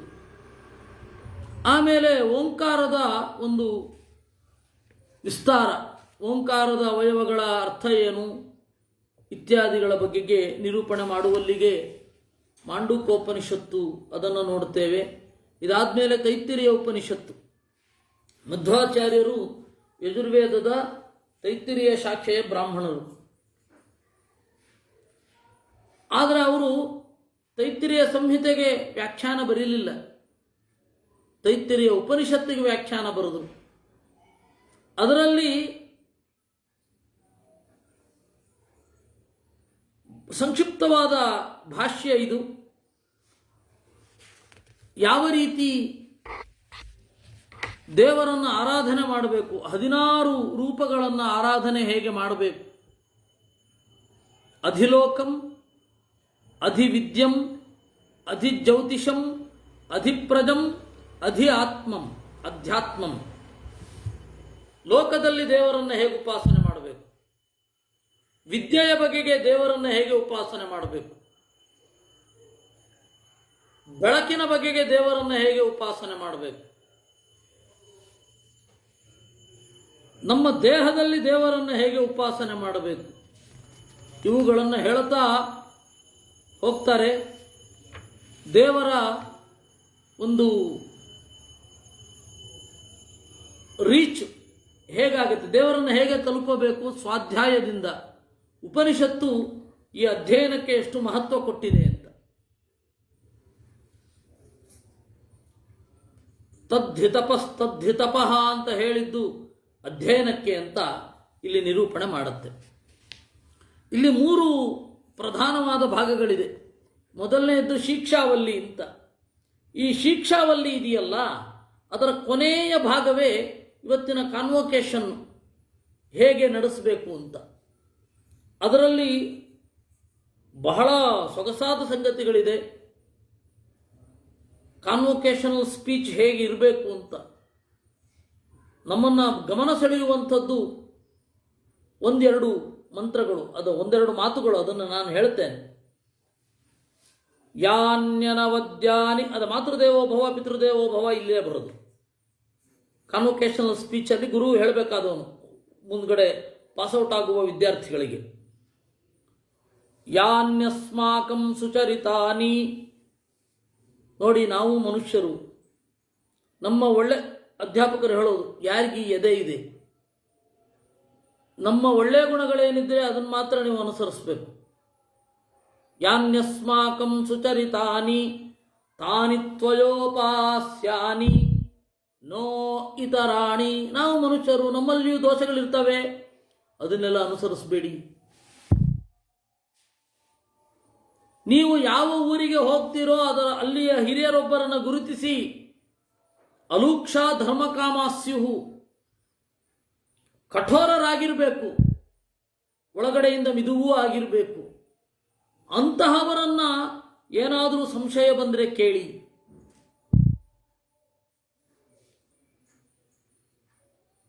ದಾನ ಮಾಡಿ ಇತ್ಯಾದಿಗಳನ್ನು ಹೇಳಿ ಅದು ಮುಗಿಯುತ್ತೆ. ಒಬ್ಬ ಗುರು ಇನ್ನೇನು ಉತ್ತೀರ್ಣನಾಗಿ ಹೊರಗಡೆ ಪ್ರಪಂಚಕ್ಕೆ ಕಾಲಿಡುವವನಿಗೆ ಹೇಳುವಂತಹ ಉಪದೇಶ ಇದು. ಇದಾದ ಮೇಲೆ ಬ್ರಹ್ಮಾನಂದವಲ್ಲಿ ಅಂತ ದೇವರ 5 ರೂಪಗಳ ಉಪಾಸನೆ. ಇದಾದ ಮೇಲೆ ಬ್ರಹ್ಮಾನಂದವಲ್ಲಿ ಆದಮೇಲೆ ಭೃಗುವಲ್ಲಿ. ಭೃಗು ಯಾವ ರೀತಿ ದೇವರನ್ನ ತಿಳ್ಕೊಳ್ಬೇಕು ಅಂತ ತನ್ನ ಅಪ್ಪ ವರುಣನ ಬಳಿ ಕೇಳಿದ. ಆಗ ವರುಣ ಒಂದೊಂದೇ ಮೆಟ್ಟಿಲನ್ನು ಹೇಗೆ ಹತ್ತಿಸಿದ ತನ್ನ ಶಿಷ್ಯನಿಗೆ ಅನ್ನುವಂತಹ ಚಿಂತನೆ. ಅಲ್ಲಿ ಅನ್ನ ಅಂತ ಹೇಳಿದ್ರೆ ನಾರಾಯಣ ಅಂತ ಅರ್ಥ. ಅನ್ನಂ ಬಹುಕುರ್ವೀತ ಅನ್ನಂ ನ ನಿಂದ್ಯಾತ್ ತದ್ವ್ರತಂ ಅಂತ. ಅದಾದ್ಮೇಲೆ ಯಥಾಕ್ರಮವಾಗಿ ಇಲ್ಲಿಯೂ ಇಟ್ಕೊಳ್ಬೇಕು. ಯಾರಾದರೂ ಒಬ್ಬ ನಿಮ್ಮ ಹತ್ರ ಪಾಠಕ್ಕೆ ಬರ್ತೇನೆ ಅಂತಂದಾಗ ಇಲ್ಲ ಆಗಲ್ಲ ಅಂತ ಅನ್ಬಾರದು ಅಂತ. ಹಾಗೆ ನ ಕಂಚನ ವಸತೌ ಪ್ರತ್ಯಾಚಕ್ಷೀತ ತದ್ವ್ರತಂ. ಯಾರಾದರೂ ನಿಮ್ಮ ಹತ್ರ ಪಾಠ ಕೇಳ್ಕೊಂಡಿರ್ತೇನೆ, ಒಂದೊತ್ತು ಊಟಕ್ಕೆ ಹಾಕಿ ಅಂತಂದರೆ ಆಗಲ್ಲ ಅಂತ ಹೇಳ್ಬಾರ್ದು. ಅದು ಒಂದು ವ್ರತ ಇದೆ ಅಂತ ಹೇಳ್ತಾರೆ. ಅದನ್ನು ಮಾಡ್ತಾರೋ ಬಿಡ್ತಾರೋ ಬೇರೆ, ಆದರೆ ಹೇಳ್ತಾರೆ. ಎಲ್ಲರಿಗೂ ಮಾಡಲಿಕ್ಕೆ ಆಗಬೇಕು ಅಂತ ಇಲ್ಲ. ಆಮೇಲೆ ಮುಕ್ತನ ಹಾಡಿನೊಂದಿಗೆ ಇದು ಕೊನೆಗೊಳ್ಳುತ್ತೆ. ನಾನು ಯಾರು? ಅಹಮನ್ನಂ ಅಹಮನ್ನಂ ಅಹಮನ್ನಂ ಅಂತ ಮುಕ್ತನ ಆನಂದದ ಹಾಡು. ಮುಕ್ತ ಬ್ರಹ್ಮ ಇದನ್ನು ಹೇಳುವಂಥದ್ದು. ಈ ರೀತಿ 10 ಉಪನಿಷತ್ತಿಗೆ ಆಚಾರ್ಯರ ಭಾಷ್ಯ ಯಾವ ರೀತಿ ಇದೆ, ಅದು ಎಷ್ಟು ಒಂದು ಅಗಾಧವಾದ ವ್ಯಾಪ್ತಿಯನ್ನು ಒಳಗೊಂಡಿದೆ, ಅದನ್ನು ಹೇಗೆ ಕಂಪೇರ್ ಮಾಡ್ತಾ ಚಿಂತನೆ ಮಾಡಬೇಕು ಬೇರೆಯವರ ಜೊತೆಗೆ, ಬೇರೆಯವರು ಮಾಡಿದ ತಪ್ಪು ಅರ್ಥಗಳು ಯಾಕೆ, ಹೇಗೆ, ಇದು ಯಾಕೆ ಸರಿ, ಇದು ನಮ್ಮ ಅನುಭವಕ್ಕೆ ಹೇಗೆ ಬರಬೇಕು, ಇವುಗಳನ್ನು ಚಿಂತನೆ ಮಾಡ್ತಾ ಕಳೆಯುವಂತೆ ಆಗಲಿ. ನಾಳೆ ಪಾಡ್ಯ ಆದ್ದರಿಂದ ನಾನು ಪ್ರಕರಣ ಗ್ರಂಥಗಳ ಬಗ್ಗೆ ಅಥವಾ ಗೀತೆಯ ಬಗ್ಗೆ ಮಾತನಾಡ್ತೇನೆ. ಗೀತೆಯ ಬಗ್ಗೆ, ಹೌದು ಗೀತೆಯ ಬಗ್ಗೆ, ಏಕೆಂದರೆ ಆ ತರಹ ಹೇಳಿದ್ದಾರೆ. ಮಹಾಭಾರತ ತಾತ್ಪರ್ಯ ನಿರ್ಣಯಾದ್ಯಂ ಸಮಭ್ಯಸೇತ್.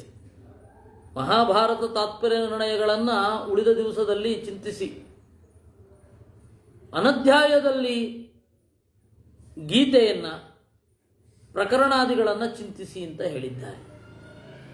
ಹೀಗಾಗಿ ನಾಳೆ ಅನಧ್ಯಾಯ ಆದ್ದರಿಂದ, ಅಲ್ಲ ಅನಧ್ಯಾಯ ನಾನು ಪ್ರತ್ಯೇಕ ಮಾಡಲಿಕ್ಕೆ ಹೋಗಲ್ಲ, ಏಕೆಂತಂದರೆ ಕಳೆದ 10 ದಿವಸ ಅನಧ್ಯಾಯವೇ ಇತ್ತು. ನಾನು ಒಮ್ಮೊಮ್ಮೆ ಹೇಗನ್ನಿಸ್ತಾ ಇದೆ ನನಗೆ ಅಂದರೆ, ನಾನು ಹೇಳಬೇಕು ಅಂತ ಇದ್ದೇನೆ. ನಾನು ಹೋಗುವಾಗ ದಯವಿಟ್ಟು ಯಾರೂ ಅಧ್ಯಯನ ನಿಲ್ಲಿಸಬೇಡ್ರಿ, ಇನ್ನು ಮುಂದುವರಿಸಿ. ಹೋಗುವ ನಾನು ನೀವು ಅಧ್ಯಯನ ನಿಲ್ಲಿಸೋದು ಬೇಡ. ದೇಹ ಬಿಟ್ಟ ಮೇಲೂ ನನಗೆ ಸಂತೋಷ ಆಗೋದು ಅಂತ ಇದ್ದರೆ ನೀವು ಅಧ್ಯಯನ ಮಾಡಿ ಅಂತ.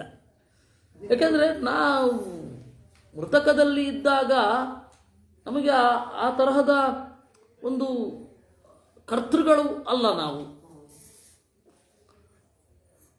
ನಾಸ್ತಿಕರ ಥರ ಬದುಕಬೇಕು ಅಂತ, ಆ ಥರ ನಾವು ನಾಸ್ತಿಕರ ಥರ ಬದುಕ್ತಾ ಇದ್ದೀವೇನೋ ಅಂತ ಅನ್ನಿಸ್ಬಿಡುವಷ್ಟು ಹಾಗಾಗತ್ತೆ. ಅದರಿಂದಾಗಿ ತೀರ ಕರ್ತೃಗಳು, ಅವರನ್ನು ಬಿಟ್ಟು ಯಾರು ಕರ್ತೃಗಳಲ್ಲ ಅವರು ಈ ದಿವಸಗಳಲ್ಲಿ ಎಷ್ಟು ಸ್ವಲ್ಪವಾದರೂ ಅಧ್ಯಯನ ಮಾಡಿಕೊಂಡಿರಬಹುದೇನೋ ಅಂತ ಅನಿಸುತ್ತೆ. ಇರಲಿ ಹಾಗೆ.